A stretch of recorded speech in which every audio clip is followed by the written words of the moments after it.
Thank you very much, Victoria. And thank you also to Dan, Kirsten, Rachel, Jorana and Fahim. We appreciate you coming to speak to us today. I know that some of you have come a long way. And conference. Haven't we come a long way too? As a party, as a government, as a country.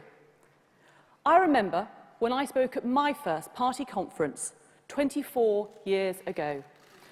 It was 1990, October. We faced conflict in the Middle East, a tough election here at home, a weak and unelectable leader of the Labour Party. Some things never change.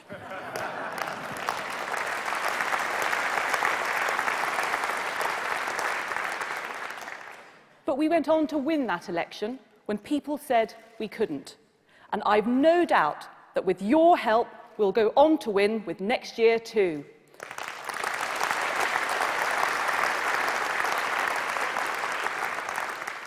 Like our country, this party has always defied the odds.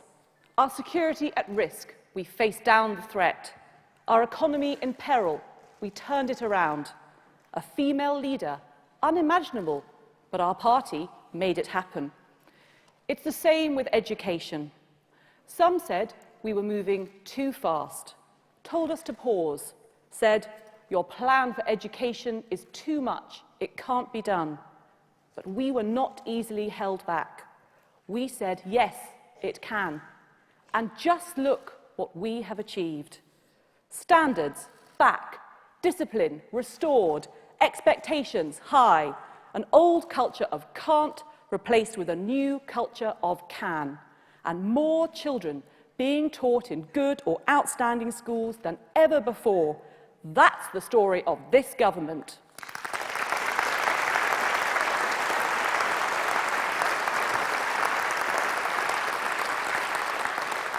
It's a story of great reform, yes, but of great achievement too.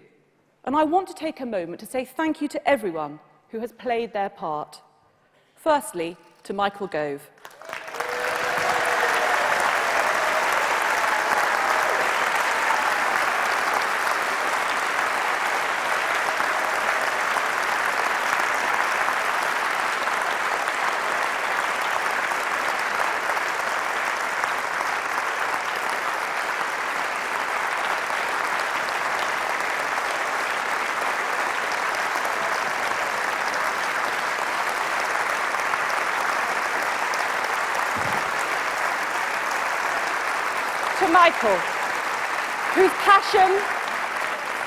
Michael, whose passion, conviction and leadership first provided the spark. Thank you, Michael. To all the ministers who have carried the flame, including my great team of Conservative colleagues, Edward Timpson, Sam Gyimah, Nick Bowles, John Nash, Nick Gibb. So good, they pointed him twice.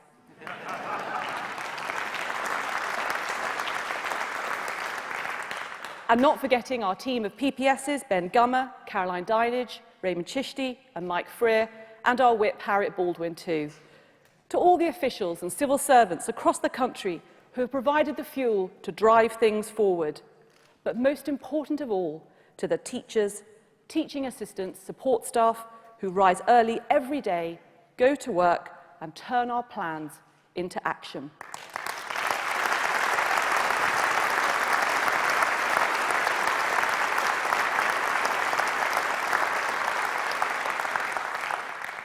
If our school story has a hero, it is them.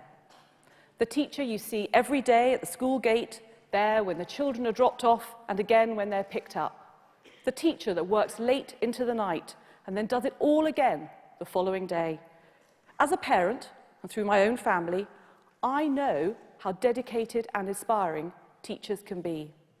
But in this job, I am reminded of it every single day. Sometimes, perhaps, we take it for granted. We forget that teachers are not just teachers, they're also friends and relatives, mothers and fathers, sons and daughters, brothers and sisters. And when I hear of teachers working late into the night, marking books, planning lessons, preparing for inspections that may or may not come, I do two things. I marvel at their dedication, But I also think there must be a better way. I don't want my child to be taught by someone too tired, too stressed, and too anxious to do the job well. I don't want any child to have to settle for that. So I have set 2 priorities. Firstly, to do everything I can to reduce the overall burden on teachers. And second, to ensure that teachers spend more time in the classroom teaching.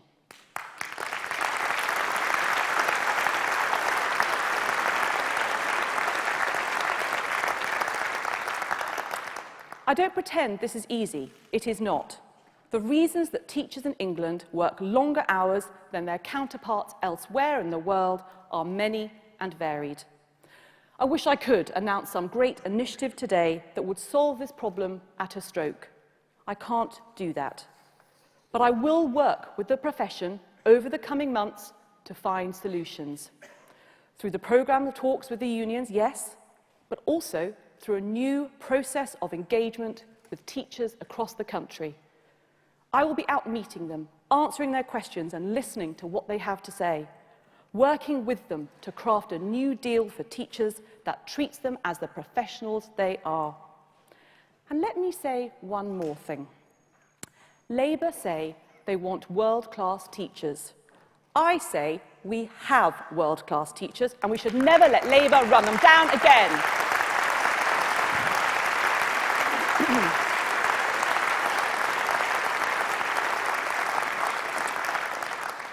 Labour never learn their lesson. That speech I made back in 1990 was on education. I said then that the L in Labour stands for lower standards and less choice, and Labour haven't changed. Look what 13 years of Labour government did for education. 13 years of Labour, and 1 in every 3rd child finished primary school unable to read, write or add up. 13 years of Labour and the number of GCSEs and key academic subjects halved. 13 years of Labour and grades were inflated, confidence in our exam system was lost, and Britain's performance stagnated while the rest of the world moved on. That's where we were in 2010. That's what we took on. So should we have moved more slowly? Should we have taken our time? Should we let up on the reforms now? I think the answer's clear. But apparently my Labour opponent does not. Did you catch his speech last week? You had to be quick. His entire analysis and programme for government was confined to a 7-minute pitch. Ed may have forgotten his words. Tristram forgot his entire speech.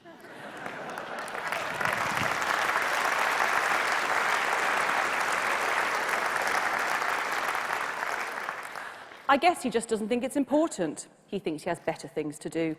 That's the problem if you're a part-time politician and a full-time celebrity historian. Speak to any parent in Loughborough, in Newham, in Stoke, wherever, and they'll tell you this job is too important, the cause of reform too vital, and the future of our children too precious to give up and go slow now. Try telling that parent they can't get the good education they want for their child because we thought it was all a bit too hard. Try telling an employer struggling to fill highly skilled positions that she can't because we listened to those who told us to hold back. Try telling the late bloomer who decides they want to be a doctor they can't because they weren't encouraged to study the right subjects at GCSE and we did nothing about it. I don't want to be the person that tells them that. I want to tell that parent, that employer, that child, you can, because we are on your side.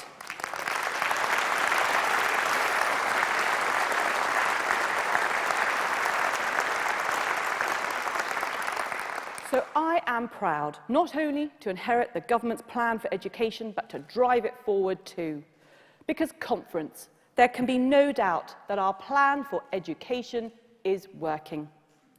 It says that every child should learn the core knowledge in subjects like English, maths and science, because those are the subjects that universities and employers value the most. And it's working. 100,000 more 6-year-olds able to read because of the emphasis on phonics.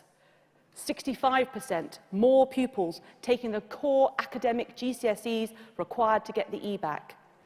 Every young person reaching a good standard in English and maths because of the new focus on post-16 study for those who missed out earlier at school. And more children in good or outstanding schools because the Academies and Free Schools programme is raising standards across the board. Our plan says every child should have access to the skills and experience they need to help them get on in life. And it's delivering results. More students on high-quality vocational courses because after 13 years of neglect, we've turned them around. Because let's face it, university isn't for everyone, and it was high time we stopped saying to young people who chose a different path that their choice was somehow second best. 6,000 of Labour's poor quality qualifications scrapped and replaced with new employer-backed qualifications instead. Because it simply isn't fair to let a young person think they are studying hard to get a job if it is of no value or help after all.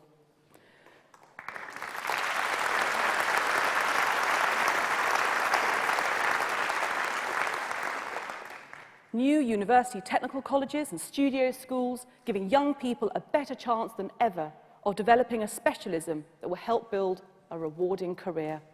And a new tech back, giving students a high-quality technical qualification combined with the skills of an academic core. Our plan for education is working. It says every child, regardless of background, should learn the values to prepare them for life in modern Britain. Teaching them not only how to read, write and add up, but teaching them to be good and valuable citizens too. For too long, there has been a false choice between academic standards and activities that build character and resilience. But the two should go hand in hand. So last week, I announced a new £5 million fund to support innovative ideas to help schools and young people develop character, resilience and grit.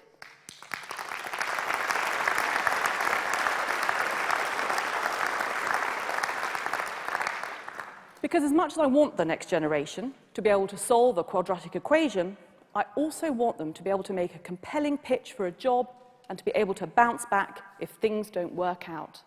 That's why we've invested in areas like music, sport and debating that help to shape and teach important values like hard work, discipline and teamwork.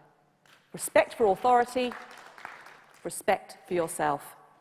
That's what Victoria talked about earlier. And if there's ever someone who embodies those values, then surely it is her.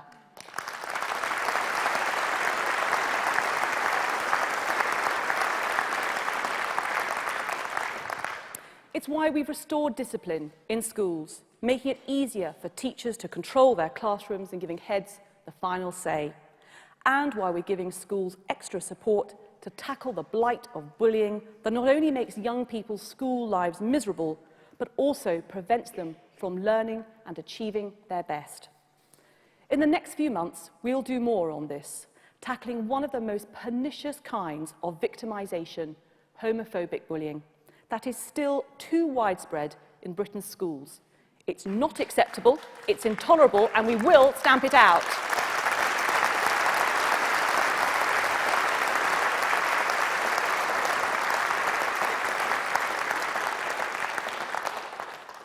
And of course, we have had to act too to ensure all schools teach every child fundamental British values. It was here in this very city that we saw what can happen when people lose sight of these things. We saw what happens when people for whom those values are alien try to rig the system and poison young minds. We are well on the way to turning round the schools here in Birmingham, but we must always be vigilant. And we must be prepared to speak up when we see anyone teaching our young people things that run counter to those values. Because democracy, the rule of law, liberty, respect and tolerance of different faiths and beliefs are non-negotiable and a vital part of a secure future for Britain.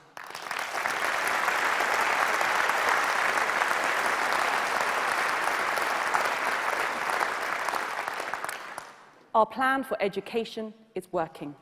And at its heart is a simple principle that young people should leave school prepared for life in modern Britain with all the challenges and opportunities that life will bring. So we have made a start, but we must do more. We have laid the foundations, now let's build upon them. Let's defy the odds again. Let's see where else the culture of can't holds sway. Careers. For too long overlooked in schools, now essential, a vital part of our long-term economic plan.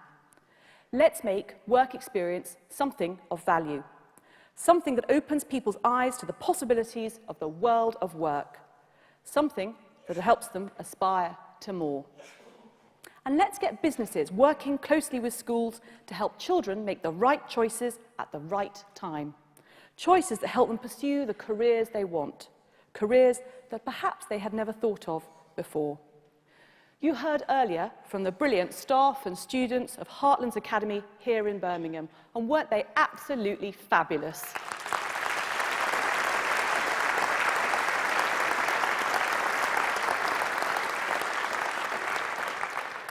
You heard about the difference a programme like this has made to their life, their chances. I want more businesses and more schools to do the same, to take those responsibilities seriously, to ensure that the school leavers of today are ready to become the workforce of tomorrow. Let's stop telling girls they can't do certain jobs, take certain paths, follow certain dreams. Just as you heard from Kirsten earlier, no career should be closed to someone because of their gender.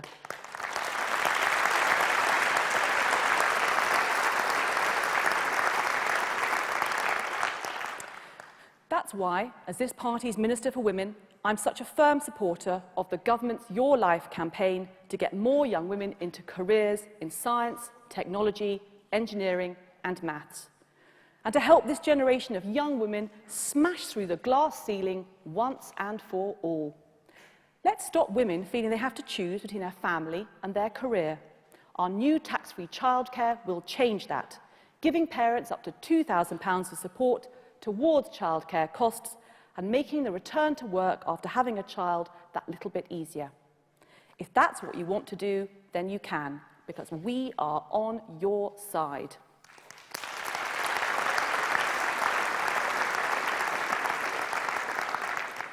And let us no longer tolerate a situation in which young children from less advantaged backgrounds lose out to those from elsewhere. If you're born into disadvantage today, if you miss out on early years education as a result, you risk starting primary school 19 months less developed than your peers. This is not acceptable in Britain today. So I'm delighted that from this year we've expanded access to 15 hours of free childcare to the most disadvantaged 40% of two-year-olds, so that they too can benefit from the opportunities early years education can bring.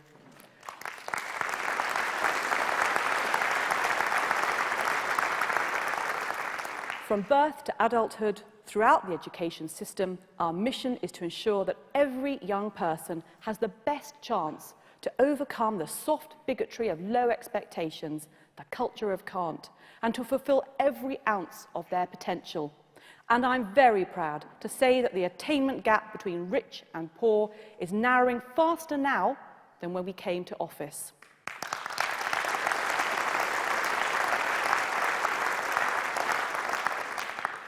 None of this has been easy. The road ahead will be troubled too. There will always be those who seek to stand in our way, to tell us no, to say it can't be done. We saw it last week in Manchester. We saw how Labour want to turn the clock back, to undo all that has been done, take back all that has been achieved. Will we let that happen? No. For we are the true progressives in education today, working in partnership with teachers, parents, pupils, governors, employers, unions, each of us looking to the future while Labour is looking to the past. You see this partnership throughout the school system today. Teachers and head teachers working in partnership with teaching assistants and support staff, who often go unheralded but play such a vital role. Teachers and heads from one school supporting those from another. Academies and free schools helping maintain schools and vice versa. outstanding schools working with others to help them improve. Around 80% of new free schools support or collaborate with at least one other school. It's the same for academies. And increasingly, private and state schools are working together to drive up standards too. Choice and competition and support and collaboration, delivering a better education for all our nation's children. That's what we mean by together. This is nothing short of a schools revolution. Choice for parents, where previously choice was short, and increasingly the guarantee of a good or outstanding local school for all. So today, I am pleased to announce the next stage of that revolution with the approval of 35 new free schools to inject further choice, diversity and ideas into local communities.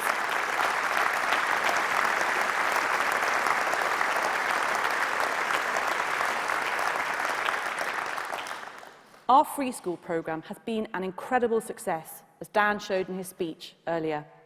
Many are outperforming other schools, and many, as you've heard, are pioneering new ideas and approaches to give pupils and parents greater choice and opportunity. But they are also helping to raise standards across the board, and that is the essential point.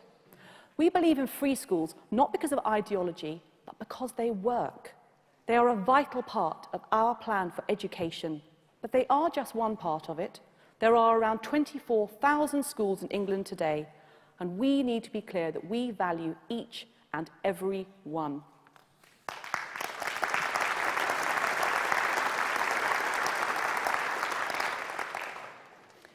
I visited a brilliant school the other day. It's doing great things, making a huge difference. But as I left, the head teacher turned to one of the officials I was with and said simply, "Thank you so much for coming. I really didn't think you cared about schools like us." Conference. If there's one thing I ask of you today, it's that we show every school that we are on their side, that everything we have done has been driven by the desire to raise standards for all pupils in all schools, and that we care more about what a young person sees as they walk out of the gate than we do about the name they see on the way in. We care that they see hope, possibility, a bright future with a job, a family, and a happy and fulfilled life. And we care that as they turn their head to see the school they've left behind, they see time well spent. Time where they were given the chance to master the basics, to explore new skills and experiences, to develop into valuable and rounded citizens ready to take their full place in modern Britain. After all, as one schoolgirl of this city who knows what it is to defy the odds put it, one child, one teacher, one book and one pen can change the world. Conference, that may sound like a dream, but let's dare to dream. For what we have achieved together already is truly amazing. We have come so far, we have done so much. No longer stagnating while the rest of the world moves on, but setting the standard for the rest of the world to follow. No longer accepting Labour's low expectations, but championing excellence and demanding more. No longer tolerating a culture of can't, but working together to create a culture of can. Our plan for education is working. It is raising standards, it is spreading opportunity, it is giving a new generation the chance to write their own page in our nation's story. I am proud to be able to take it on, and we should all be proud to call this plan our own. For it is securing not only the future of Britain, but of the people that will shape that future too. One child, one teacher, one book, and one pen truly can change the world. Thank you.